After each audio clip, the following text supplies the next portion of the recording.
En la calurosa atmósfera de Córdoba, Veracruz, una ciudad fundada en 1618 para asegurar el paso entre Orizaba y el puerto de Veracruz, aún corre un susurro que muchos prefieren no escuchar después del anochecer. ¿Quién fue realmente la mulata de Córdoba, aquella mujer cuya belleza, dicen, podía detener conversaciones y cuyos ojos parecían saber demasiado? ¿Una curandera inocente? ¿Una bruja perseguida? ¿O quizá algo más? Los registros del antiguo Archivo Histórico Municipal de Córdoba mencionan su presencia de forma escueta.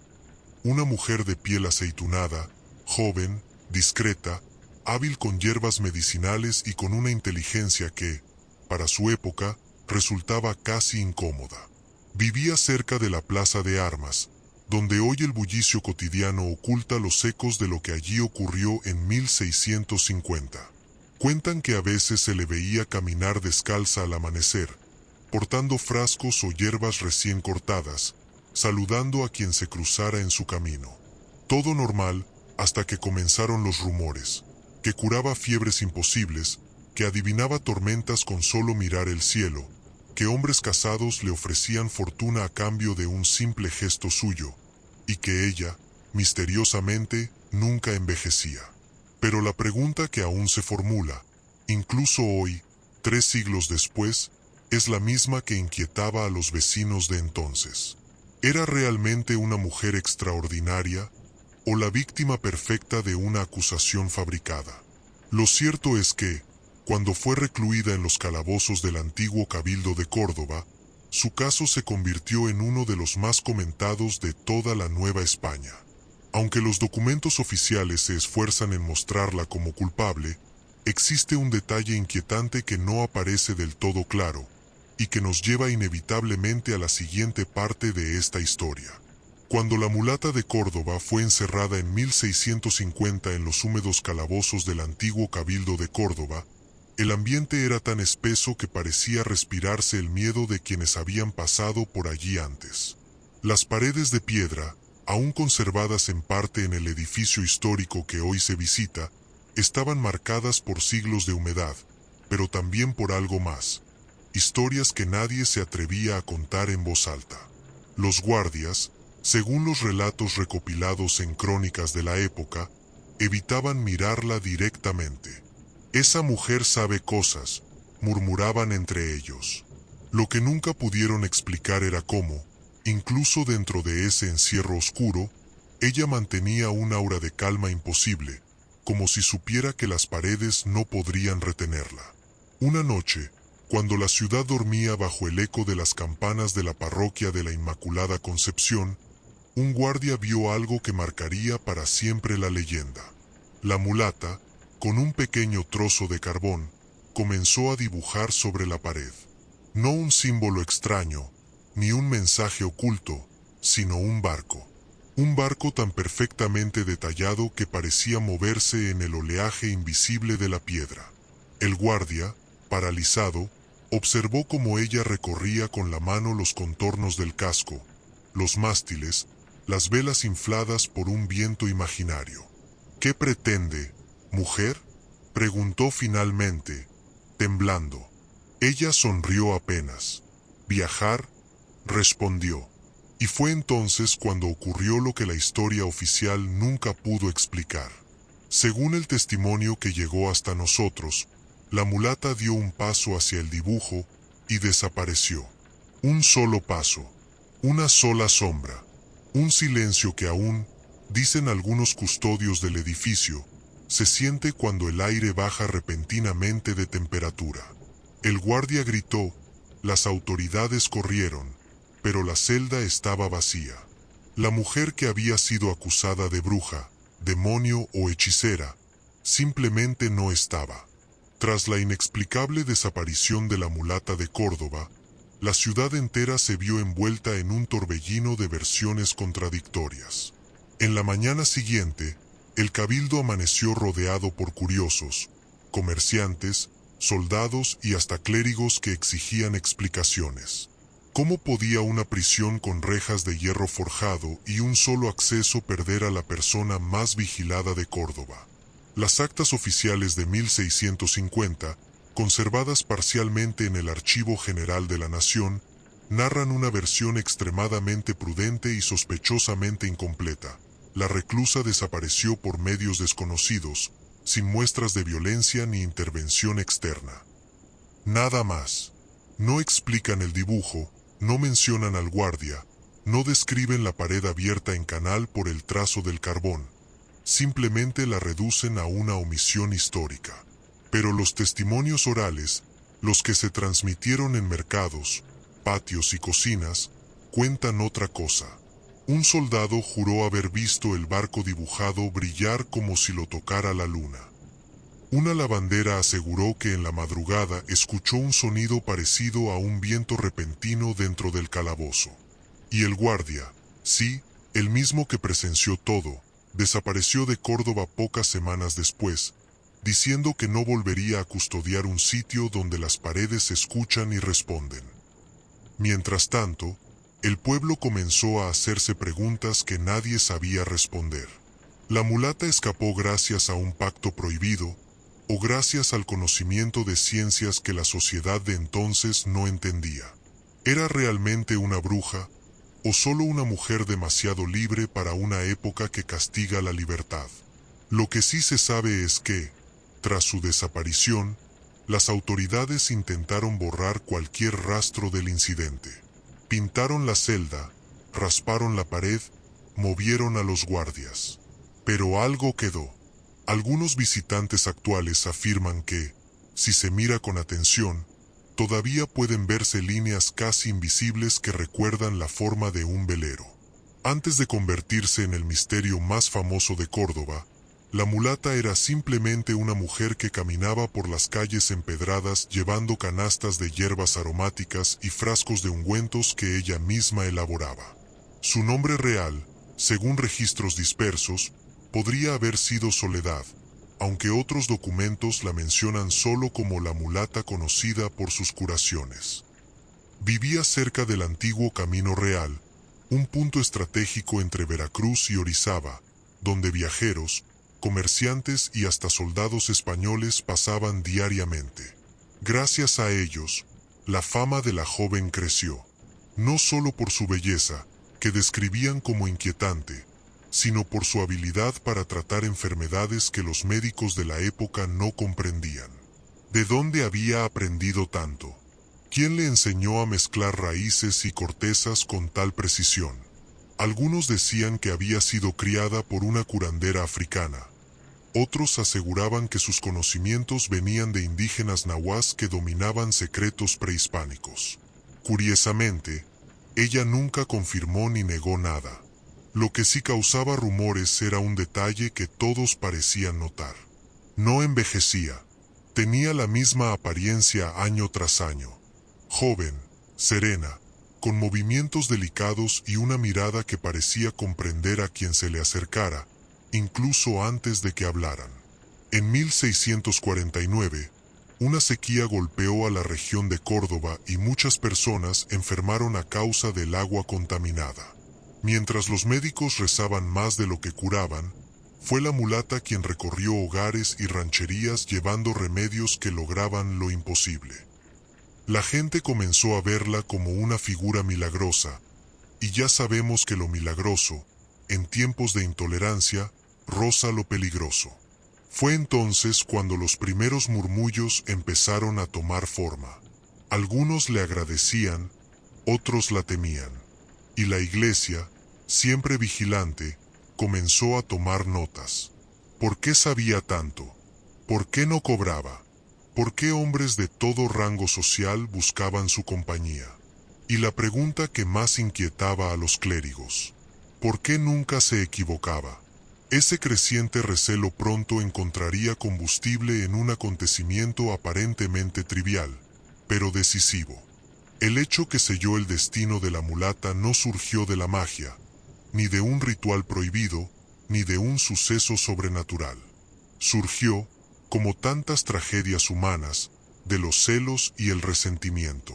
Entre los habitantes de Córdoba se encontraba un hombre influyente, don Martín de Ocaña, comerciante próspero, respetado por unos y temido por otros. Era conocido por su carácter explosivo y su obsesión por aquello que no podía poseer. Y desde el primer momento en que vio a la mulata, dicen que fue en 1648, frente a la pequeña capilla del Sagrado Corazón, quedó atrapado entre fascinación y frustración.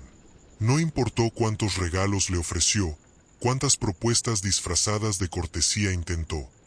Ella siempre lo rechazó con la misma calma, sin humillarlo, pero sin darle jamás la esperanza que él tanto buscaba. La gente comenta que ese rechazo fue la chispa que provocó el incendio. Y el incendio llegó. En 1650, poco después de un conflicto personal que solo pocos testigos se atrevieron a mencionar, don Martín acudió ante el Santo Oficio.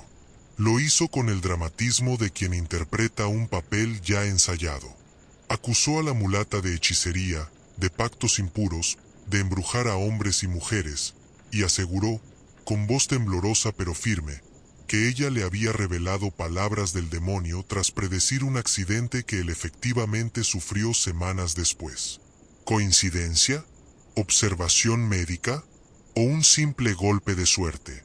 Eso nunca lo sabremos. Lo que sí sabemos es que, en la Córdoba colonial, una acusación así era suficiente para encender el miedo, y el miedo siempre fue mejor juez que la justicia.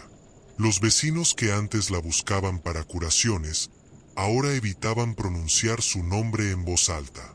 Las mujeres cerraban ventanas al verla pasar y los sacerdotes murmuraban oraciones cuando ella entraba a la iglesia. La presión social creció, y el Santo Oficio, temeroso de perder autoridad, encontró en ella un caso perfecto para dar ejemplo. Fue arrestada un viernes antes del amanecer, cuando la luz apenas rozaba las calles de piedra. La cargaron sin resistencia. No gritó, no suplicó, solo dijo una frase que heló a los presentes. No teman por mí, tengan miedo de lo que ocurrirá después. Una frase que hoy, más de 3 siglos después, sigue resonando como una advertencia.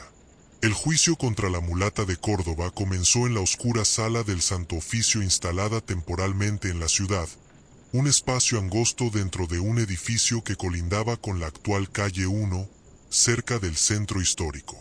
Allí, en una mesa pesada de madera, los inquisidores colocaron documentos, sellos, tinteros y las pruebas contra la mujer que, según ellos, representaba un peligro para la fe. Pruebas que, curiosamente, parecían desvanecerse cada vez que se analizaban de cerca. La primera acusación presentada por don Martín aseguró que ella había predicho su caída del caballo con exactitud. Pero un testigo, un arriero que lo conocía bien, declaró haber oído días antes que la montura de don Martín estaba vieja y mal ajustada. ¿Predicción o simple observación? La segunda acusación afirmaba que ella preparaba pócimas oscuras. Pero la única evidencia eran sus frascos de hierbas medicinales.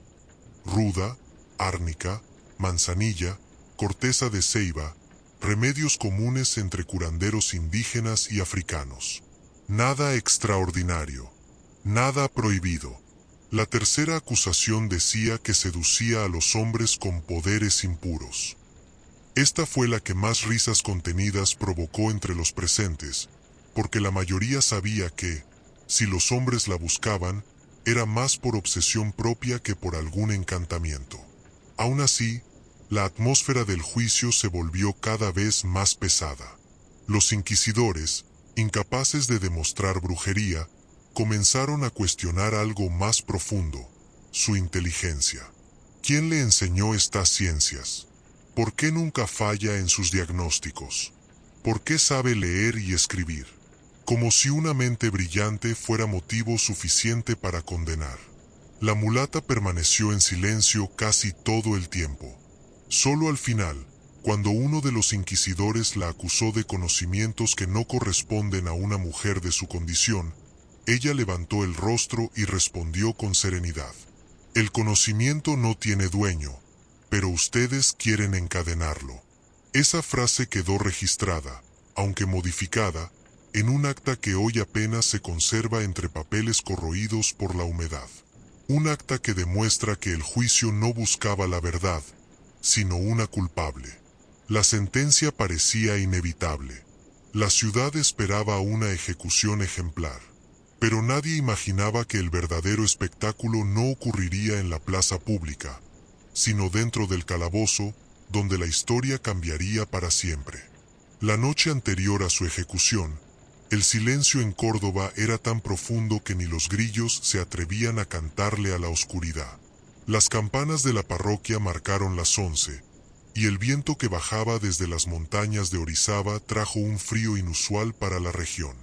Los guardias del cabildo, nerviosos, se turnaban para vigilar la celda de la mulata, ubicada en un pasillo estrecho donde la luz apenas lograba penetrar. Fue allí donde el suceso que nadie se atreve a explicar tuvo lugar. Un guardia, el más joven, confesó años después, en un testimonio recuperado en una carta de 1672, que sintió un impulso irresistible de mirar dentro de la celda, como si alguien lo llamara sin emitir sonido alguno. Al acercarse, notó algo extraño. La mulata no estaba acostada ni sentada. Estaba de pie, mirando fijamente la pared. Pero lo inquietante no era su postura, sino la luz. Una luz tenue, casi plateada, iluminaba la piedra. No podría haber sido la luna, pues la celda no tenía ventana. Tampoco era una antorcha. El guardia, temblando, abrió un poco la puerta. Fue entonces cuando vio el dibujo.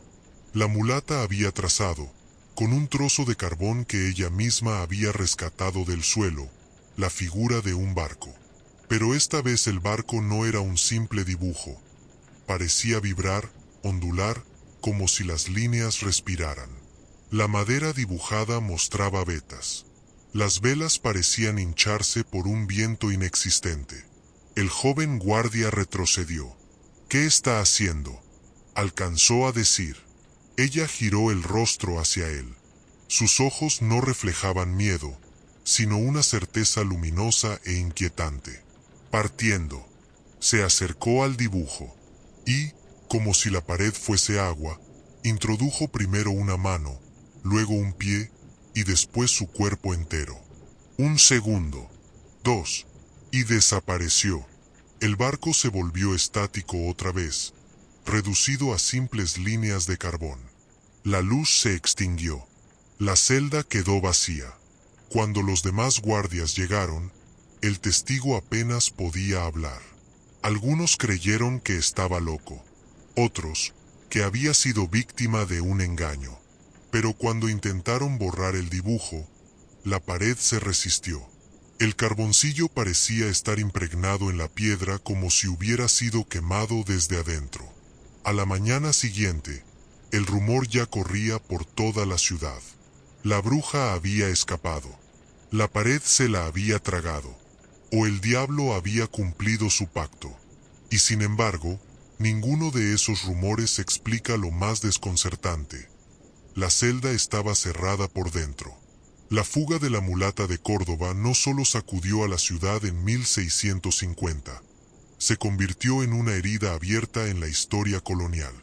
Desde entonces, expertos, vecinos, viajeros y curiosos han intentado explicar lo ocurrido aquella noche. Pero cuanto más se investiga, más preguntas aparecen y menos certeza queda.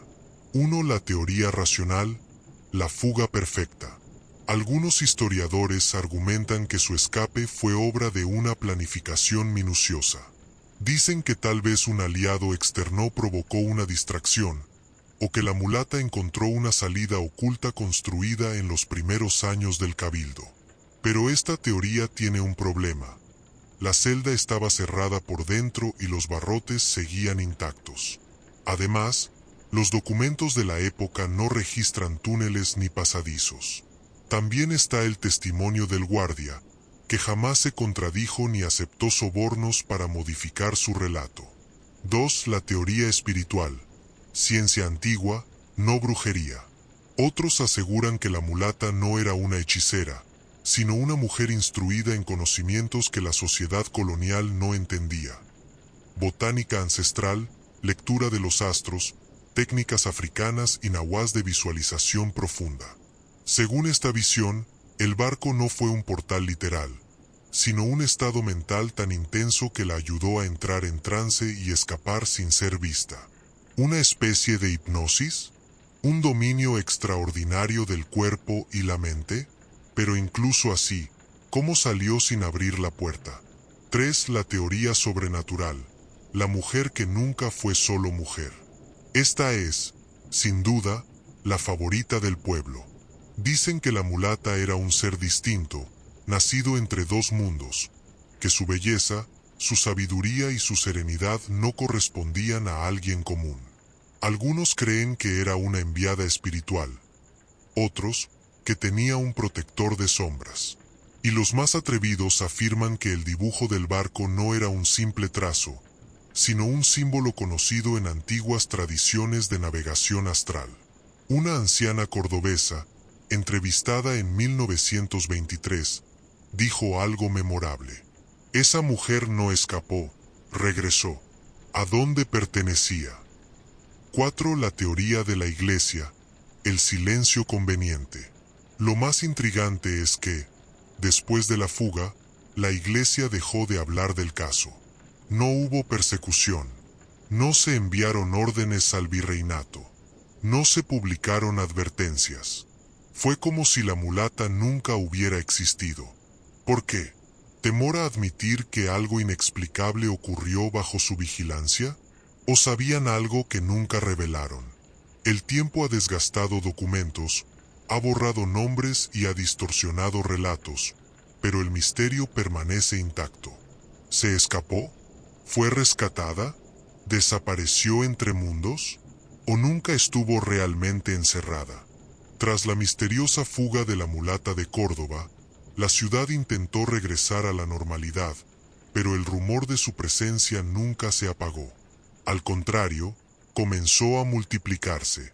Años después, luego décadas, incluso más de un siglo más tarde, personas de diferentes regiones aseguraron haberla visto. ¿Cómo explicarlo? ¿Era imaginación colectiva o realmente ella seguía ahí, desafiando al tiempo? Las primeras apariciones, Veracruz, 1652.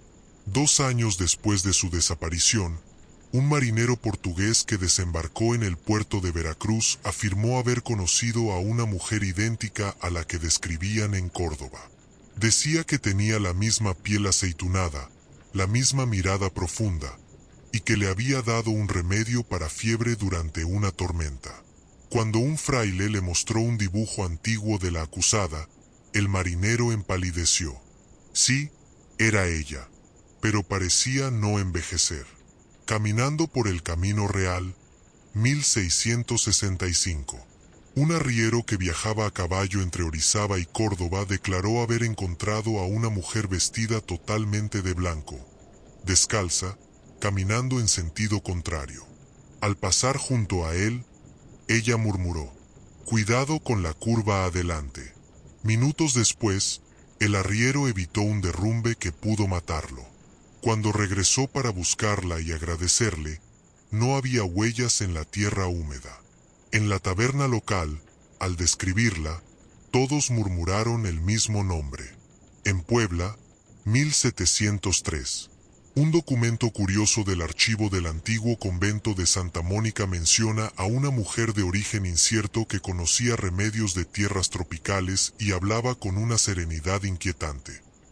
Las monjas que la atendieron aseguraron que parecía tener unos 30 años, aunque la descripción coincidía con la mujer desaparecida más de medio siglo antes.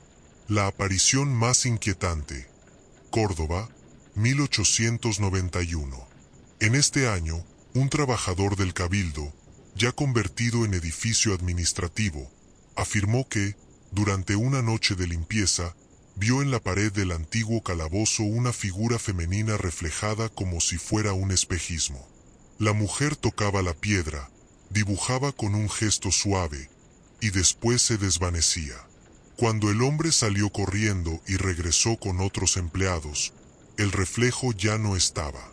Pero en la pared, aunque nadie había trazado nada, aparecía la forma tenue de un velero. Fue el último registro oficial de una posible aparición. ¿Era realmente ella? ¿Era un eco? ¿Una sombra atrapada entre tiempos? Las leyendas coinciden en un detalle. Donde aparece, siempre hay dos elementos: un gesto de ayuda y la figura silenciosa de un barco. Hoy, más de 3 siglos y medio después de su desaparición, la figura de la mulata de Córdoba sigue viva en la memoria colectiva de Veracruz y de México entero. No como una criminal, no como una bruja, sino como un enigma que desafió al poder, al tiempo y a la lógica. Muchos investigadores coinciden en que su historia no encaja en los patrones comunes de la época. Fue acusada sin pruebas, perseguida por su inteligencia, temida por su libertad y señalada por su belleza.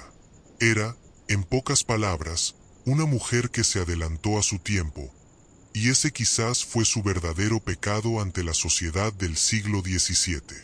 Lo extraordinario, lo verdaderamente extraordinario, es que, a diferencia de otras figuras acusadas por la Inquisición, la mulata no quedó enterrada en archivos polvorientos.